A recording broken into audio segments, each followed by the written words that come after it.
Literally, the night before the meeting between Trump and Putin in Alaska, Ukraine burned down another Russian refinery. Strike drones targeted an oil refinery in the Russian city of Syzran, the Samara region, during the early hours of August 15th.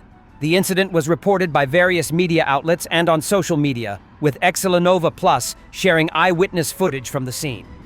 The strike began in the early morning, with local residents reporting a series of loud blasts. At least 10 explosions were heard. According to eyewitnesses, the first explosions were heard around 4:00 a.m. Shortly afterward, fires broke out at the Syzran oil refinery, and videos of the incident began circulating on social media. The footage shows several sources of fire and thick black smoke rising above the facility. The oil refinery in the city of Syzran is part of PJSC Rosneft Oil Company. It has an annual processing capacity of 8.9 million tons of crude oil, producing gasoline, diesel fuel, aviation kerosene, and bitumen.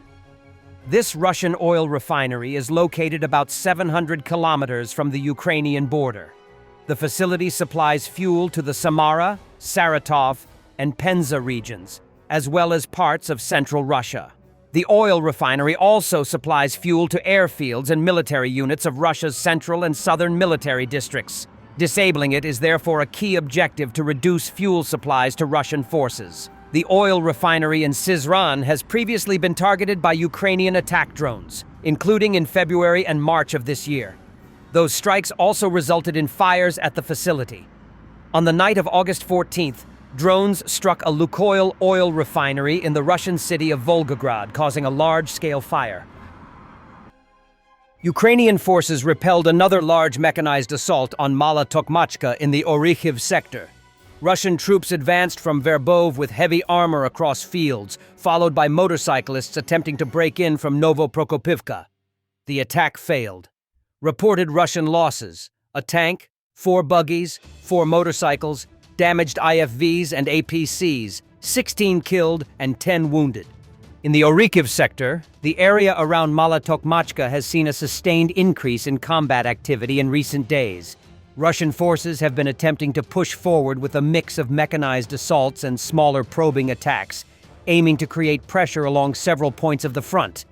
These offensives have been met with stiff Ukrainian resistance, with defenders using a combination of fortified positions, artillery, and aerial reconnaissance to blunt advances before they can gain momentum. The terrain in this part of Zaporizhzhia favors defenders, as open fields expose attacking units to long-range fire, making large-scale breakthroughs difficult. Despite repeated attempts, frontline control remains largely unchanged, though the constant clashes are wearing on both sides and could signal preparation for a more concentrated offensive push if either side senses an opening. The clashes near Mala Tokmachka are part of a broader contest for control over the approaches to Tokmak, a key logistical hub. Both sides are using this sector to test each other's defenses, with Russia seeking to stretch Ukrainian resources and Ukraine aiming to bleed attacking forces before they reach more strategic targets. Russia's recent creation of a salient north of Pokrovsk has been met with dismay by the Ukrainians, but with a surprising degree of caution from Russian war bloggers. They caution that it's an extended meat assault with an uncertain chance of success. Roman Saponkov writes, "Given the successes near Pokrovsk, I would still recommend waiting a little longer." As it turned out, reserves were withdrawn from there to another important direction. But if nothing happens, it is a very good sign that they have learned to operate in conditions of drone warfare and a positional stalemate. Don't Stop War is similarly cautious. The reports from the Pokrovsk sector sound promising, and there have been some successes, but not the ones that are being touted in the maps. Additional forces are being pulled in to help the elves, and they're continuing to fortify their lines. Sviatoslav Golikov analyzes the situation in more detail. First, Comrade Filatov notes the systematic destruction of enemy UAVs, which leads to a decrease in the activity of kamikaze drones. In addition, logistics communications leading to Pokrovsk and Mirnohrad from the northwest have been placed under tight drone control, i.e. the combat zone is being isolated at the operational level. At the same time, Tactical links between strike UAV units and assault groups have not been sufficiently developed, and assault operations based on the principle of infiltrating gaps are mostly carried out in the usual meat grinder mode. Second, the depth of the wedges, regardless of the fact that some of the painted-over areas were drawn on credit, i.e. claimed prematurely, may cause concern in terms of securing the flanks. The nuances are that, on the one hand, the enemy's defense is actually quite loose, and there are no forces for effective counterattacks to cut them off here and now. On the other hand, the wedges have formed in the shape of splayed fingers, and it is not yet clear, given the heavy losses of our infantry, whether it will be possible to completely close the cauldron, i.e., the confrontation is on thin ice on both sides.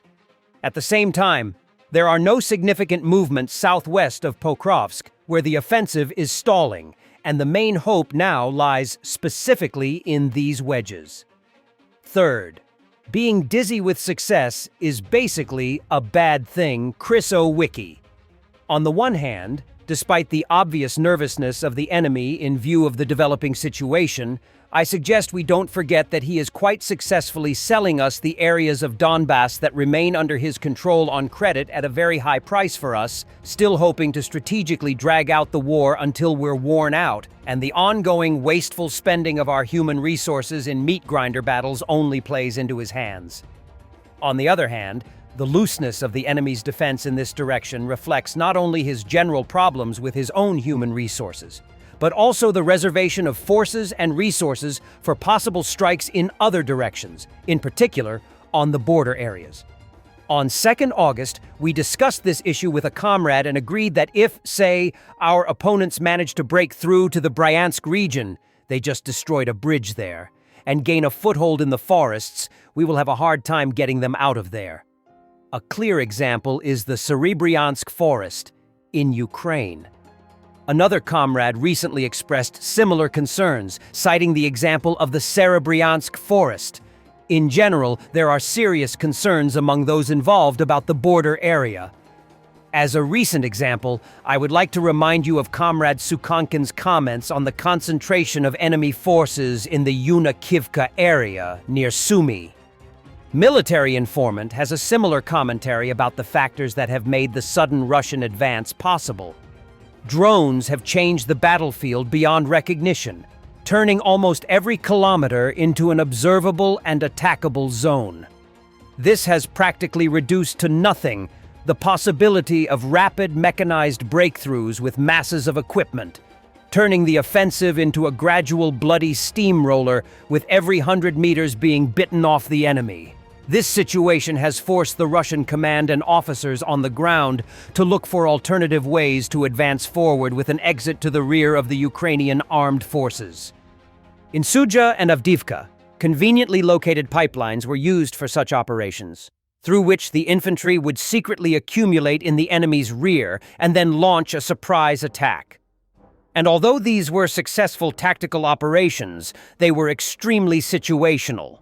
You can't lay an underground pipeline into the enemy's rear if it is not there in advance. And now, near Pokrovsk, similar tactics are being used.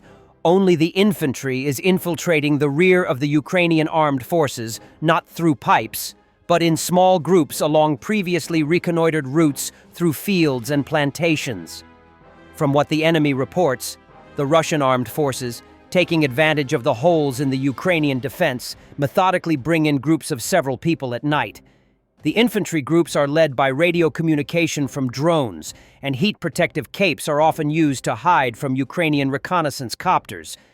As a result, as soon as a sufficient number of people accumulate in a certain place, they carry out raids on rear areas, set up ambushes for equipment along the roads, and consolidate their positions in previously safe settlements, creating the appearance of large forces. In addition to direct damage to the Ukrainian armed forces, such actions also cause panic, forcing the enemy to look for bypass routes and see saboteurs in everyone they meet. This tactic worked due to the problem of personnel shortages that had been accumulating in the Ukrainian armed forces for months, caused by poorly going Bizification, forced conscription, and desertion. As a result, the front line is held by fortified positions located far from each other, supported by drone operators from the rear.